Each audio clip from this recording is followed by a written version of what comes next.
Okay, today with the Students Debate Project, we're looking at the next step of developing the case. And next week, you'll be spending, 3 days in the library. Tuesday, Wednesday, and Thursday are all library days. So you might want to remind yourself to report to the library instead of reporting here. And while you're in the library, you'll be conducting research. And before you can conduct research, you must be able to write research questions. So today we're going to talk about research questions, how you write them, what research questions exactly that you should write. So I'm going to give you a lot of characteristics of good research questions. Some of this will be some review and re-emphasis of what you learned last year in the Freshman Library Skills Unit. Usually when I say Freshman Library Skills Unit, I hear a collective groan from the audience. That's good. I like that. I like that. However, realize that some of the units, such as the Library Skills Unit, may be some of the least interesting to you and the most useful for your high school, college, and actual work life. Hold on. Shh. Stop. You may enjoy reading exciting books. Sometimes you enjoy some of the work that you do with creative writing, some of those sorts of outlets in English classes. However, a lot of that doesn't serve you all that directly outside of this class, in college, or in the real world. Yeah, I hear a lot of students groan about the Library Skills Unit, but that unit is constructed to teach you some really useful skills in terms of research and critical thinking. And we'll start emphasizing some of those skills again. And I'm going to take them to the next step next week when we're in the library. But right now, we need to talk about writing effective research questions. Okay, research questions. Good ones are open-ended. What does open-ended mean? Yeah?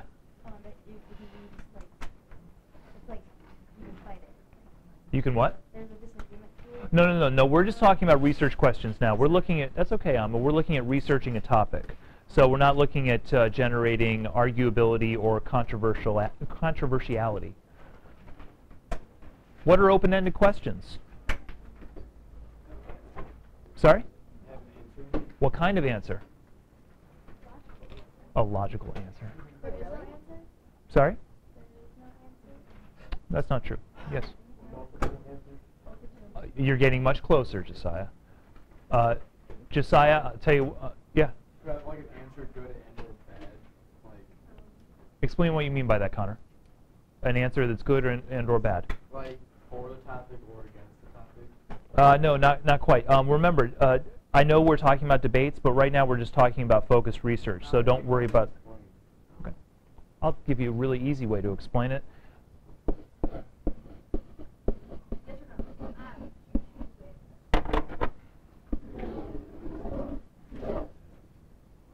It is not a yes or no question. Open-ended questions are not yes or no questions. Open-ended questions require explanation. The answer is lengthy. So if you are conducting research on a research question that says something like, did terrorists attack the World Trade Towers on September 11th? Yeah, I think, David, the answer to that one is yes. The answer is yes. Your research is done. How can you possibly write about that? You can't.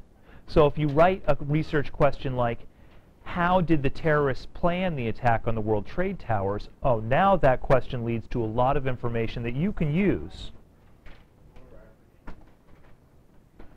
The other qualities are fairly obvious. They address the topic, and they lead to important information. They're not insignificant.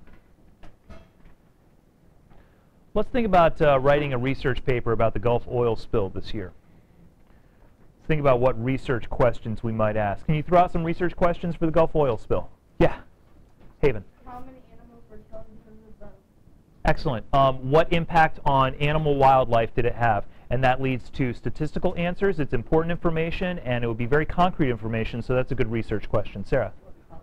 What caused it? What exactly led up to this? Once again, open-ended, topical, excellent question. Adriana? What impact did it have on gas prices? Very good. What impact did it have on gas prices? Another nice question. David? How many failed attempts and how was the final attempt succeeded? Excellent. So trace the failed attempts to seal the well, and how did that final one actually work? Josiah? How much oil was spilled out into the Gulf? Yeah, one that we don't seem to be able to settle, that one. How much oil, and you could also add a follow-up question. What are the different answers to that one question, and why are there different answers? Why does the government give a different answer than independent agencies? Was there another question? Tori? Like who caused it? Who caused it? Who was responsible for this? Excellent. Yeah. How many jobs were lost because of it? Nice. What's the economic impact to jobs? How many jobs were lost? You people are machines. You know exactly what you're talking about, and you could probably list questions that would last a page on the Gulf oil spill. This is an ineffective question. Did the Gulf oil spill damage the environment in the Gulf of Mexico? Phil, why is it an ineffective question? Yes or no? Very good. It's not open-ended. Is it important? Sure. Is it topical? Yeah. But it's a yes or no question. It does not help you write your paper. Here's an effective question. How did the Gulf oil spill affect the environment of the Gulf of Mexico? That one is actually a little bit more open-ended maybe than you might like. How did it affect the environment? So Haven gave me a more specific question. How did it affect the wildlife in the environment? But this question embraces wildlife. It embraces plants, the ocean itself. So this environment would not be people. That's okay. It's okay. So this one's very open-ended and would lead you on quite a lot of research. We're back to a Toulmin model. Now I know you think that we just jumped off research questions and went into the lesson from Wednesday, but we didn't. You must have your Toulmin model before you can write research questions. The Toulmin model is central to your entire thinking because it shows you how to support your resolution, how to support your case. It'll also show your opponent how to attack your case. It'll show you how to defend your case. So you must have one of these if you wish to continue with anything. Let's take a look at one that I have here. When you check out the website and you see a model example of this project, you'll see a model example around this claim, that the United States federal government should illegalize smoking. You've seen this one before when I used it with the Toulmin model on Wednesday. You'll see this resolution come up again because I use it as my model example.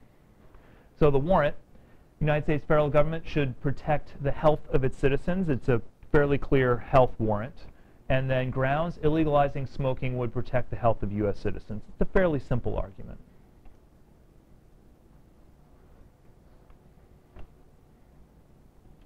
What questions? Haven, give me a question. How would you stop them to stop smoking? I think you've got a good question, but expand on it for a little bit. It's a bit unclear.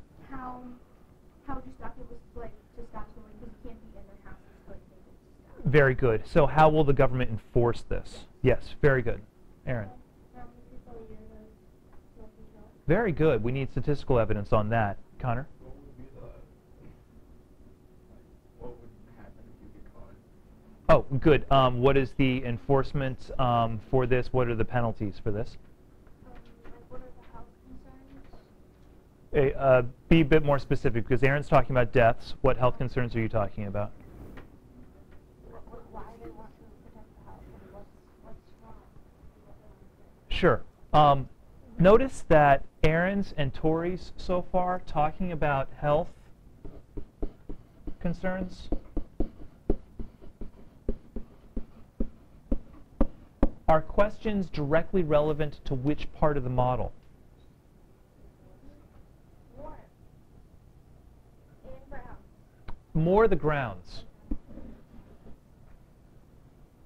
Because the warrant doesn't talk about smoking, does it? No. The warrant is general enough not to talk about smoking. The grounds talks about smoking and its impact on health. So Tori and Aaron are constructing questions which help me understand this.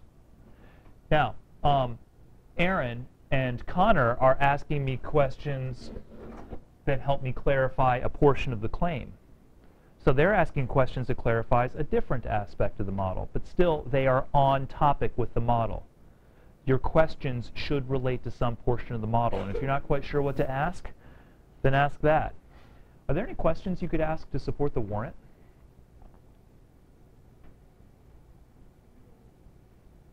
How does the U.S. government already Ooh, good, good.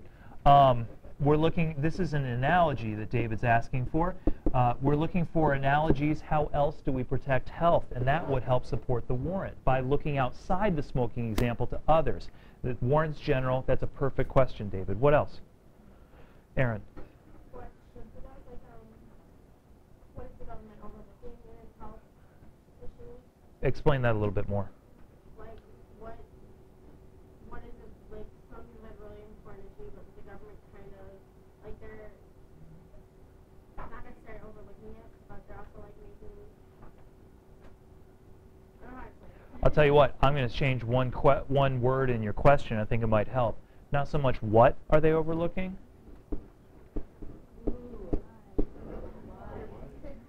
Why?